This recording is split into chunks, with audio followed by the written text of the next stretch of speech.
Wash. ये कोई cosmetic नहीं, आयुर्वेदिक औषधि है। पंचकुला में आयोजित कार्यक्रम में सीएम सैनी ने की शिरकत। National education evaluation and validation portal का किया शुभारंभ। सीएम सैनी ने कार्यक्रम को किया।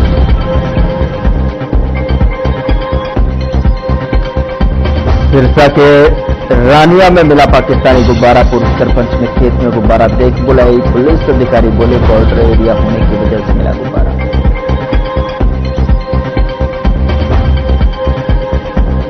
रेवाड़ी में नकाबपोश चोरों का आतंक। एक हफ्ते में चोरी की 3 बड़ी वारदातों को दिया अंजाम। तीनों वारदातें सीसीटीवी में कैद। पुलिस की कार्यशैली पर उठे सवाल। हरियाणा और राजस्थान में गंदे पानी का विवाद। केंद्रीय सड़क परिवहन मंत्री नितिन गडकरी ने की बैठक। 450 करोड़ रुपए की योजना को दी गई मंजूरी।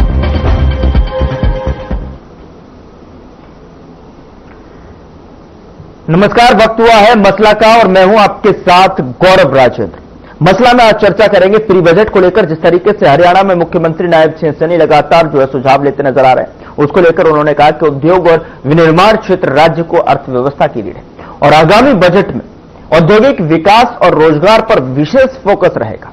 गुरुग्राम में बजट पूर्व परामर्श बैठक में उन्होंने उद्यमियों से संवाद करते हुए बताया कि बजट को उद्योगों के अनुकूल और रोजगार परक बनाया जाएगा। सीएम सैनी ने कहा कि पिछले वर्ष उद्योगों से मिले 71 सुझाव बजट में शामिल किए गए और सरकार औद्योगिक ढांचे को मजबूत करने के लिए श्रमिकों के लिए डोरमेट्री, आईएमटी के विस्तार, ईवी पार्क, आरआरटीएस परियोजना और सैटेलाइट शहर और कन्वेंशन सेंटर जैसी योजनाओं पर काम कर रही है। उन्होंने भरोसा दिलाया कि मिले सभी ठोस सुझावों पर गंभीरता से विचार कर प्रभावी बजट पेश किया जाएगा। तो आज मसले में हम मसला में जानने की कोशिश करेंगे कि किस तरीके से ये 71 सुझावों को जो पिछले वर्ष लिए गए 71 जो सुझाव का जिक्र किया जा रहा है, उसको लेकर उस पर किस तरीके से प्रभावी ढंग से कार्य योजना तैयार की जाएगी और उसके ऊपर मूल रूप देते हुए धरातल पर उसको उतारा जाएगा। उसको लेकर तमाम सारे सवाल आज पैनल में पूछेंगे।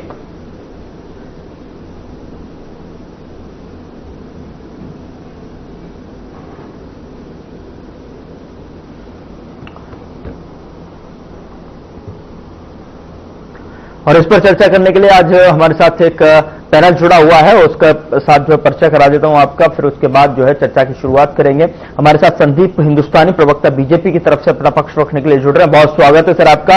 और एनपी सिंह चौहान, प्रवक्ता कांग्रेस की तरफ से हमारे साथ अपना पक्ष रखने के लिए जुड़ रहे हैं। बहुत स्वागत है एनपी सिंह जी आपका भी। और मनोज कुमार, वरिष्ठ पत्रकार के तौर पर हमारे साथ चर्चा में शामिल हुए हैं और आप देख सकते हैं स्क्रीन पर दिख भी रहे हैं। बहुत स्वागत है मनोज भाई आपका।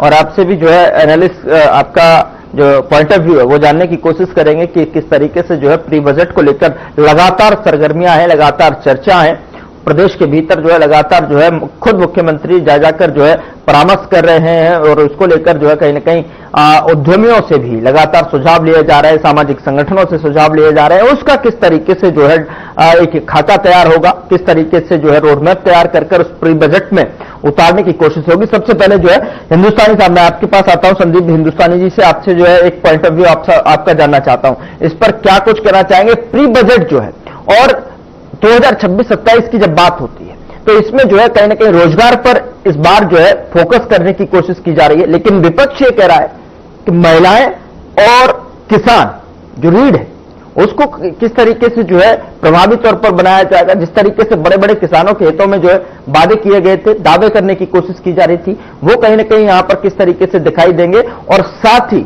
रोजगार को लेकर व्यवस्था किस तरीके की उतरती हुई नजर आएगी, क्योंकि विजन साफ तौर पर 2047 तक का है। संदीप भाई। नमस्कार गौरव जी, आपको और आपके सभी दर्शकों को। ये प्री बजट कंसल्टेशन जो बैठक माननीय मुख्यमंत्री जी ने की है गुरुग्राम में, इसकी जस्ट अभी शुरुआत हुई है। अलग अलग इंडस्ट्री के, मैन्युफैक्चरिंग इंडस्ट्री है, आईटी है, ऑटोमोबाइल इंडस्ट्री है, फार्मा है, हेल्थ से रिलेटेड सेगमेंट्स है, तो बड़े बड़े इंडस्ट्रीज, इसके अलावा अधिवक्ता हो गए, चार्टर्ड अकाउंटेंट हो गए और प्रबुद्ध बुद्धिजीवी हो गए, इन सब के साथ माननीय मुख्यमंत्री जी ने एक बैठक की और उसमें उन लोगों 47 को लेके विकसित भारत 2047 का एक विजन डॉक्यूमेंट है, उसमें हरियाणा की क्या भूमिका रहेगी, उसको लेके उनकी क्या राय है, किस तरीके का बजट होना चाहिए, बजट में क्या क्या प्रावधान होने चाहिए, वो सारे सुझाव उनसे लिए गए थे। इसी प्रकार से जनवरी 2025 में माननीय मुख्यमंत्री जी ने ये बजट कंसल्टेशन बैठक की थी, उसमें 226 सुझाव आए थे। सुझाव तो बहुत आए थे, लेकिन उसमें से 226 कंक्लूड किए थे और 226 में से 71 सुझाव हमने जो 2025-26 का बजट बना था उसके लिए हमने कंसिडर किए थे। उसमें एक चीज निकल के आई थी कि उद्योग मंत्रालय है, उसका बजट है वो कहीं ना कहीं कम है। तो पहले जो उद्योग मंत्रालय था उसका बजट था 806 करोड़। तो इस प्री बजट कंसल्टेशन बैठक के बाद में जो सुझाव आया, उसके बाद इसमें 129% की वृद्धि करके इस बजट को किया गया 1850 करोड़ रुपए।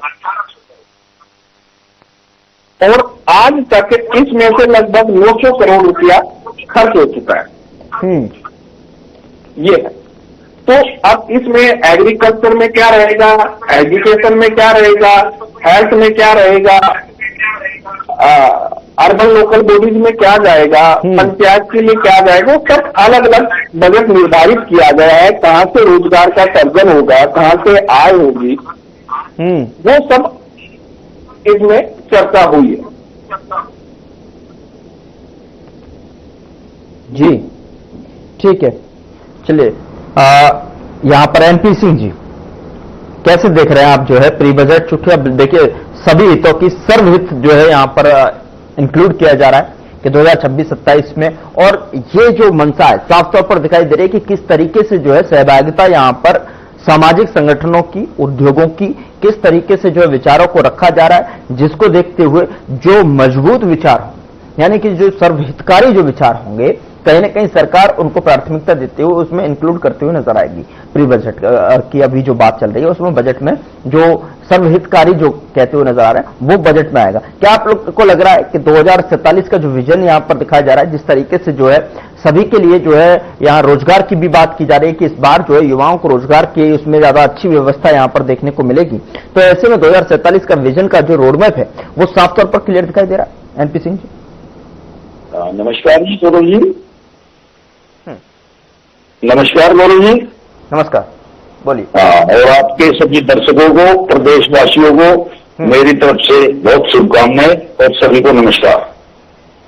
देखिए, बजट में जो पेश किया गया है, जो सरकार ने अपनी तरफ से उसको बहुत अच्छे ढंग से दिखाने की कोशिश की है कि इसमें सभी लोगों का हम भला करते हुए आगे बढ़ेंगे। लेकिन जो धरातल पे है, योजनाएं तो बहुत सारी बनाई जाती हैं, हर बार इस तरह से बनाते हैं, लेकिन धरातल पे कुछ दिखाई नहीं दे रहा। धरातल पे आप ये लगाइए कि रोजगार की सबसे बड़ी दिक्कत है पूरे प्रदेश में, हर गांव में, हर कस्बे में, हर मोहल्ले में, मतलब पूरी भीड़ है बेरोजगारी के लिए।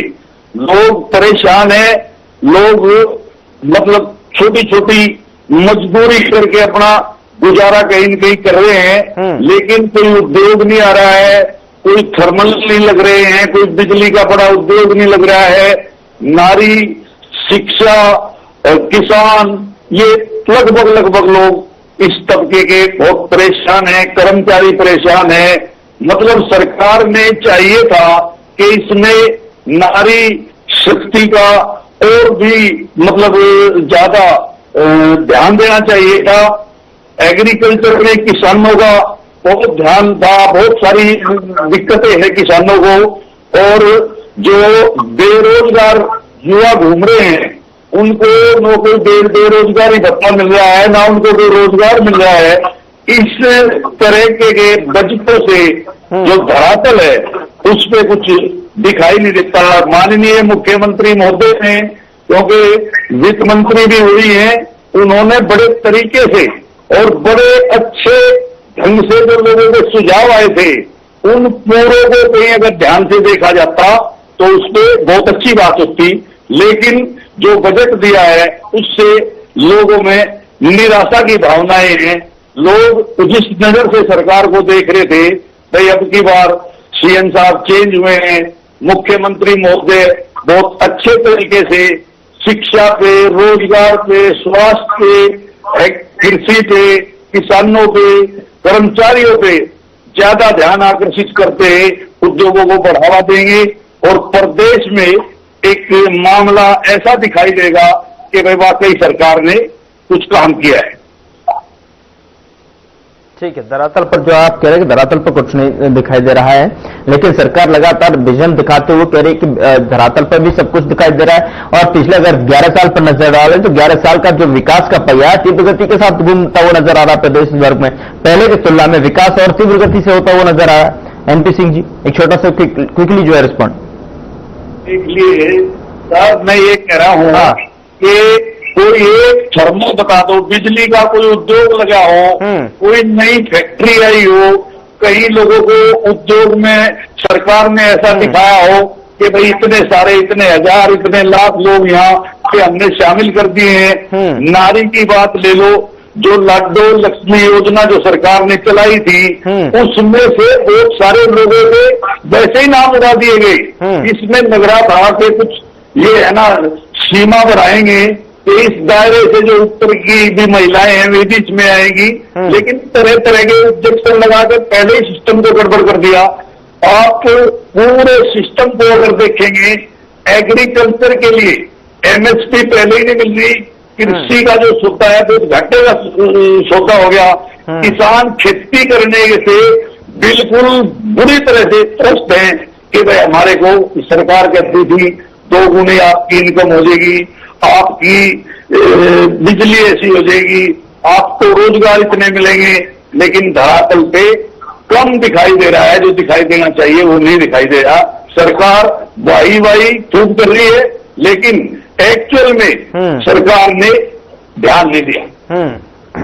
ठीक है, आ रहा हूं संदीप जी, मैं आपके पास आऊंगा, जवाब दीजिएगा। सभी जिस तरीके से इन्होंने पॉइंट ऑफ व्यू अपना रखा है, सिलसिलेवार तरीके से बिंदुवार सभी को जो रूपरेखा जो बनाकर आपके सामने सवाल किए हैं, आरोप लगा रहे हैं कि कुछ भी धरातल पर नहीं दिख रहा। मैं आपके पास आऊंगा, जवाब दे दीजिएगा। मनोज भाई, मैं आपसे जानना चाहता हूं कि जो प्री बजट की जो बात हो रही है, लगातार मंथन उस पर चल रहा है, लगातार विमर्श उस पर जो चल रहा है, उद्योगपतियों के साथ में चर्चा की जा रही है, सुझाव लिए जा रहे हैं, सामाजिक संगठनों को बैठकर चर्चा की जा रही है, सामाजिक संगठनों से भी विचार साझा किए जा रहे हैं और उनको जो है जो विचार मजबूती के साथ रखता हुआ मजबूत विचार जो लग रहा है उनको जगह मिलती नजर आ रही है। यानी कि पिछले साल की अगर बात की जाए, खुद सीएम कह रहे हैं कि 71 विचारों को, सुझावों को जो है इसमें इंक्लूड किया जा रहा है। और ऐसे में क्या जो प्री बजट की अभी जो बात चल रही है और बजट आते आते वो क्या जो है उसमें धरातल पर दिखाई देगा? बजट में ये सारी जो समस्याएं हैं धरातल से जुड़ी हुई, आम लोगों से जुड़ी हुई, रोजगारी से जुड़ी हुई, जो कि बेरोजगारी की भी बात यहां पर उठती है और उद्यमों को लगाने की भी यहां पर बात उठती है। कहते हैं कि गुरुग्राम तक तो जो है विकास यहां पर पहुंच गया, लेकिन जो है दक्षिण और पश्चिम हरियाणा में क्यों उद्योग कम दिखाई दे रहे हैं? क्योंकि रोजगार यहां पर सबसे बड़ा प्रमुख केंद्र माना जाता है। अगर रोजगार के विषय में बात किया जाए, उधर किसान परेशान, जिस तरीके से विपक्ष आरोप लगाता है कि लगातार किसानों को जो है एमएसपी नहीं मिल रही है, लगातार किसानों की आय जो है दोगुनी नहीं हो रही, तो क्या इन सभी को सर्वहित जो है इसमें दिखाई देगा बजट में? मनोज, यस, आप सही बता रहे हैं। मुझे लग रहा है कि जिस तरह से सरकार द्वारा जो प्री बजट में जो किया जा रहा है तो बहुत ही अद्भुत है। पिछले मुझे लग रहा है कि 4 साल से जो उन्होंने भी इस तरह का प्री बजट कंसल्टेशन वो डिफरेंट प्रोफेशनल से करते थे, तो स्वाभाविक है कि ये बहुत बड़ा डिसीजन है गवर्नमेंट द्वारा जो प्री बजट मीटिंग किया जा रहा है, क्योंकि इससे ये होता है कि ग्राउंड में क्या क्या हो रहा है। एक्चुअल मान लीजिए एग्जीक्यूशन की भी बात है जिसे कांग्रेस ने उठाया, तो एजुकेशन का क्या स्टेटस है। अगर गवर्नमेंट डिफरेंट प्रोफेशनल से मिलेंगे, चाहे आईटी सेक्टर हो, मैन्युफैक्चर हो, एडवोकेट्स हो, सीएज हो, फार्मर्स हो, यूथ हो, स्टूडेंट्स हो, तो मुझे लग रहा है इससे भी पता चलता है कि सरकार को पता चलेगा कि एक्चुअल स्थिति क्या ग्राउंड में। पिछले साल प्री बजट से मीटिंग हुआ था तो उसमें क्या स्टेटस रहा और अभी जो फिर से किया जा रहा है तो उससे क्या आउटकम आ रहा है। तो मुझे लग रहा है कि ये ग्राउंड में क्या स्थिति है उसको समझने के लिए भी मुझे लग रहा है कि ये बहुत ही अच्छा प्री बजट मीटिंग किया जा रहा है सरकार द्वारा।